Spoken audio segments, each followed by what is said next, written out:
hopefully this goes well because I'm videoing it and it would be a very sad moment if it didn't. Oh! I'm just going to go and touch up that one spot that didn't quite get attached.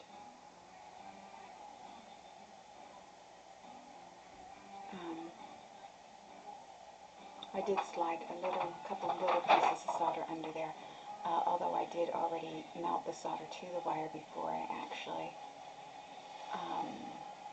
put it on, soldered it on. It can be a bit tricky, this crochet. You know, there's certain areas where it's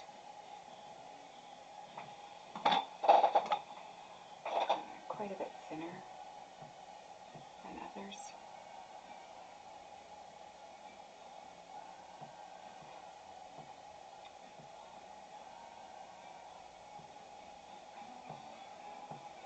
I really do enjoy doing this in gold more because I don't have to heat up the whole thing.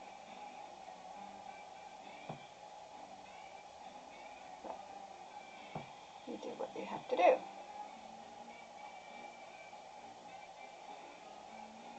So that all flowed lovely, which is great because now I have to round it up.